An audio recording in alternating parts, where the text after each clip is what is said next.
I would say that although, the past cycles are indicative or predictive of, how it's gone in the past, the regulatory changes in the US, I think, just trump everything. They're just huge.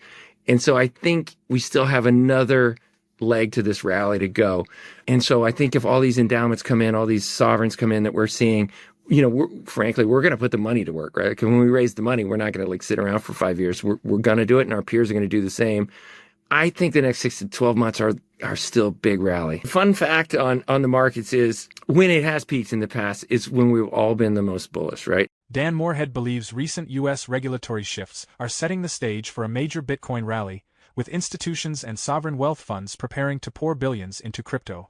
Trading near $115,000, Bitcoin could see strong gains over the next year as liquidity surges and investors seek protection from fiat debasement. He explains that Bitcoin and gold thrive in inflationary conditions, acting as hedges against excessive money printing.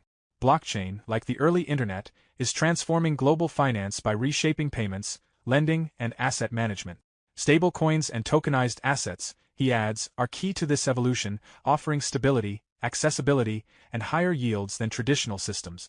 Morehead predicts that tokenized real-world assets and digital treasuries will outperform traditional investments, ushering in a new phase of financial innovation as institutional adoption accelerates. Stop. You don't have time. Don't miss out this 2025 bull run. Educate yourself first ahead of the crowd. We have created the ultimate step-by-step crypto cheat guide that will guide you this bull run. Unlock the secrets of crypto and make smarter investments today. Now by clicking on the link below to get your exclusive copy just under $10. The debasement trade. How do you play the debasement trade? I've been talking about it for 12 years. And so, yes, we were there early, but let them get the glory. They're all talking about it now. It's kind of like, when your colleague did the BRICS acronym. I heard that yesterday in a meeting. The BRICS, Goldman Sachs coined that phrase in the 90s. And so, it's now the debasement trade TM. They have a trademark on it now. But it's great that it is a trade, because I think we need to think that way. That is the macro issue right now. Every government is printing way too much paper money. A third of the landmass of the earth is covered with trees, right? So there's no stopping the printing of paper money. There's plenty of paper out there. So it's coming, and that's why everything's surging, including gold, Bitcoin. And so here's one for you. You might not have seen that. We use a global macro investor total global liquidity index, right, as our benchmark for debasement. The Nasdaq, since 2012, has a 97.5% correlation, and Bitcoin is about a 90%. So what you've got is the most single dominant macro factor in our entire investing careers. Yeah. We've never had one factor, because, before we used to run diversified portfolios and we'd be figuring this stuff out. None of it matters. It's all one trade. Yeah. Which makes it super easy. I think it's the greatest macro trade of all time. We've both been in it, you particularly, for a very long time.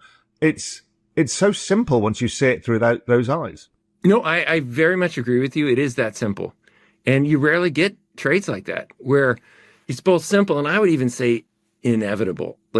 You and I have been in some trades over the last 30, 40 years where, man, it's 55-45. Maybe it'll work, maybe it won't. If you hold crypto for 4 or 5 years, I think it's 90% that you make money, right? And that is a trade you can really pile into, because if you size it correctly in such that if it goes down 60, 80%, you can still hold it. It's a trade you can just sit with because it's going to work. And I think these macro forces are going to be driving it because they're, like you said, they're generational. We have so much, the interest now on the U.S. debt's way bigger than the spending on the military, infrastructure, anything, right? And as rates stay high and go higher, it just gets worse and worse. And it is hard, honestly, to see a way out. Once you really let it slide like this. Obviously, they should cut the fiscal deficit, get the debt down, all those things. But everyone on both sides of the aisle now seems to think it's fine. In our lifetimes, the internet analog has been overused way too much.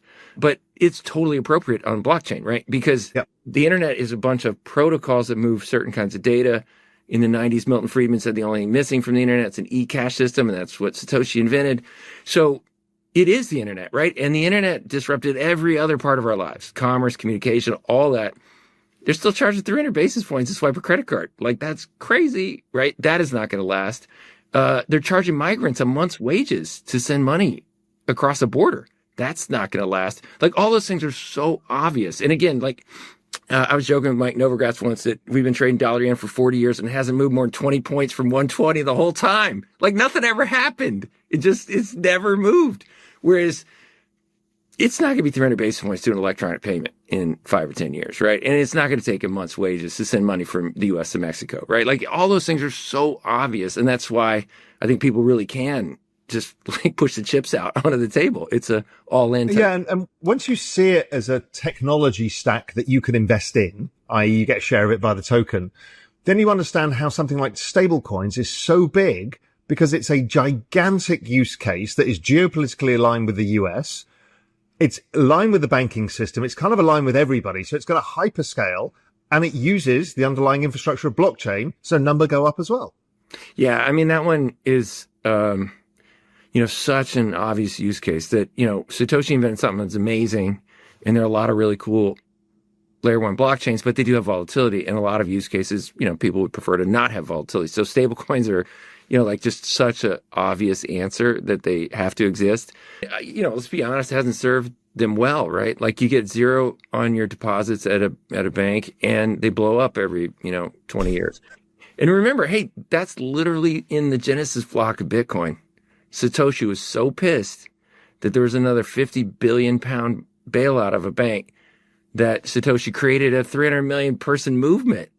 And they throw 50 billion around in days these days. That's like nothing. Like whatever made Satoshi pissed is tiny. They're doing trillions of bailouts now.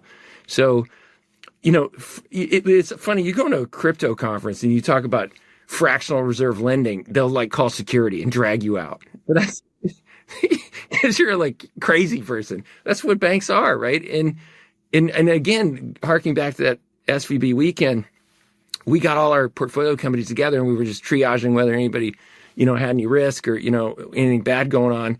And there were, most of the companies were fine, but there were a couple that had literally all their money at that bank, right? And it was Sunday and everyone's freaking out like, how are we going to make payroll? How are we going to do this? Because our money's locked and the FDIC's got it. Treasury Secretary's not going to move the money, all that. I'm like, Bitcoin, you don't need Janet Yellen's permission to send people their payroll in Bitcoin, right? And, that day, USDC traded 87 cents on the dollar. And it was so visceral to me. I was like, I would so much rather own USDC right now than have a deposit in a defunct bank. And it being fully backed by treasuries is always going to be better, right? I was in Europe in 2012, the European sovereign crisis, when the banking system went under in Europe. And people forget, this was why I went down the entire journey, because the Cyprus banking system. They took all of the deposits from the banks and bailed them in. Yeah. So as opposed to the government bailing them out, everybody in the country who had deposits got wiped out. It's like, holy shit, you don't own your money in a bank, and nobody in the financial systems own anything either, because it's all hyper leveraged and rehypothecated. And at that point, when you realize, okay, this game is not good. Yeah. And I think that the typical investor in the United States and the 13 other countries that have never expressly defaulted in history kind of think they always get bailed out, right? Like banks go under, the government always bails you out. But the trajectory of everything we're seeing, there's going to be a time when the U.S. doesn't have that kind of money, right? Like they can't just bail you out. So, I'd just rather be in something that doesn't need bailouts, right? There's never been a crypto bailout. So, I think this is still very, very positive for. But look at that though, and then look at the rise of Bitcoin lending. Yeah. How do we think about this? Because, we can't help ourselves. We build leverage. Humans build leverage. Even on a 70 vol asset, we're going to build leverage. And how do you think about that versus the kind of fractional reserve banking system or the inherent leverage in the banking system? Oh, yeah. I hear you that, speculation drives, more speculation. And so some people do use crypto to speculate on crypto. But I think it's a very small fraction of the industry. Most people just buy it as a, store wealth or, for other reasons. Whereas the entire banking system's built on leverage. Dan Moorhead says U.S. regulatory shifts are setting the stage for a major Bitcoin rally, with institutions and funds preparing to invest heavily. Trading near $115,000, Bitcoin could surge as global liquidity rises and investors hedge against fiat weakness. He compares blockchain's rise to the early internet, transforming finance through decentralized payments and tokenized asset.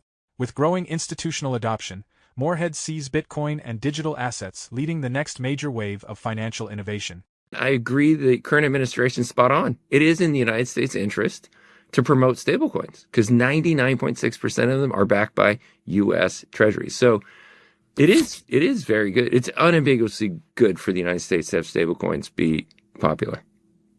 And the next big use case, because the financial system's clearly realizing that its opportunity is here and there's a race. The other one is tokenizing everything. And that seems a big deal. It's like NASDAQ and, I mean, everybody's looking at this now and figuring it out. Robin Hood's, moving at lightning speed on this. How do you think about that trend? Yeah. So, you and I agree that blockchain is going to change the world, but it's not going to change it overnight. And your statement of tokenizing everything, I would say maybe not quickly, And so there's a great, I'm on the board of Figure, and Mike Cagney's super brilliant guy. And I love Mike. He's a great guy. Well. He said, and he's the biggest tokenized real world asset entity out there.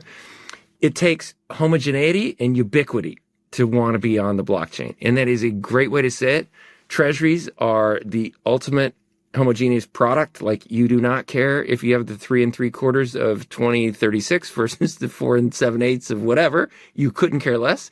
And they're ubiquitous. Everybody on earth needs access to US dollars and probably would like interest. So US treasuries are great. And we're investing in a protocol called Ondo that does that. They already have, I think, 12 billion of that. Great use case, right? But we've invested in things to where we were a bit early, where we were trying to do like commercial real estate on the blockchain. Apparently they're illiquid for other reasons than they're not on a blockchain.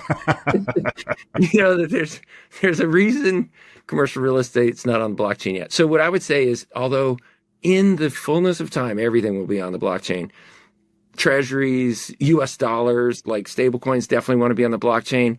And as long as the US SEC wants stocks to be on the blockchain, it'd be great to have them on the blockchain. Yeah. The punchline is all these different DATs, like Tom Lee's Ethereum DAT, the MicroStrategy on Bitcoin. It's helping people get exposure that maybe the 40 Act doesn't let them get any other way, or maybe they don't have anything but a brokerage account.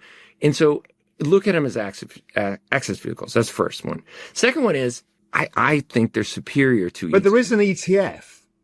So we've kind of got the access vehicle. Yeah. It's the implicit leverage on top of the vehicle, I think, is what people like, but it also what makes people nervous. Yeah. So that is then kind of the next way to think about it. One of my partners had a great line that's a little bit oversimplified, but he goes, hey, what's the worst case on a DAT? That it trades at par every day for eternity? That's an ETF.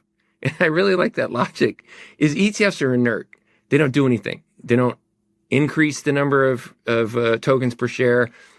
They don't do anything. And your default is it just trades at par every day. So a DAT has the opportunity to trade above that. It has the opportunity to generate staking yields and other income that a lot of ETFs do not do.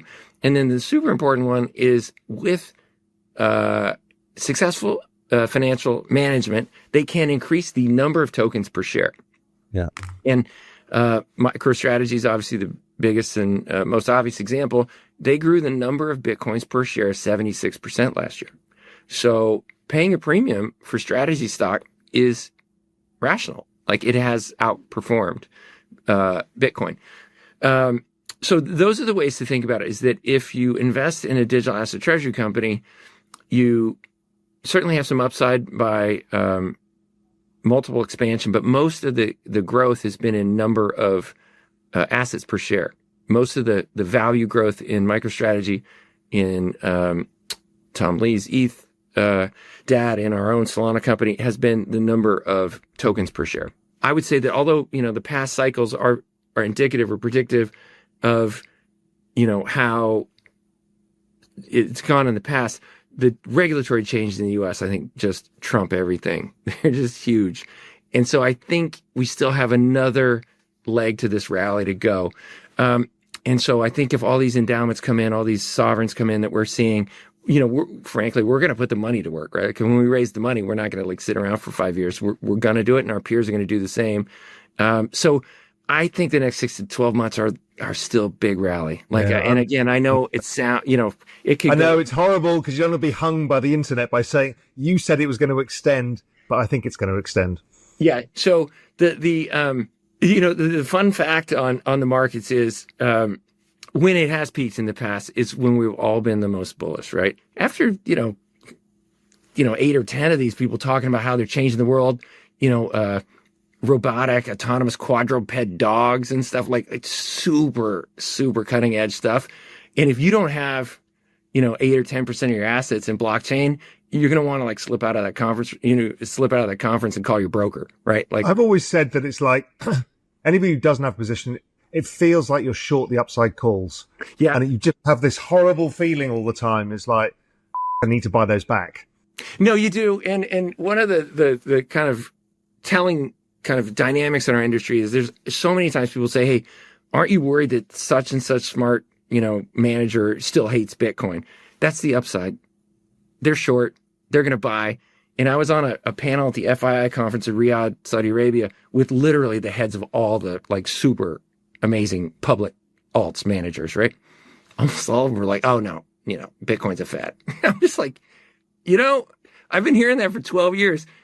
And I'm so bullish because you're a very smart person. And someday you're going to spend a couple weekends reading about crypto and you're going to go, uh-oh, I got to buy some of this. And you're going to put your $110 billion firm into our space. And that is why I'm so bullish. There's still so many really smart people that are still just so skeptical and negative. And I encounter them all the time. Dan Morehead believes the current market setup could trigger one of Bitcoin's strongest rallies yet. As global liquidity expands and institutional demand surges, he sees this moment as the early stage of a major financial shift. With Bitcoin trading around $115,000, Morehead argues that regulatory clarity and increasing adoption will fuel explosive growth, positioning crypto as a critical hedge against weakening fiat systems. He compares blockchain's evolution to the early internet era, driving a transformation across global finance through decentralized payments and tokenized asset.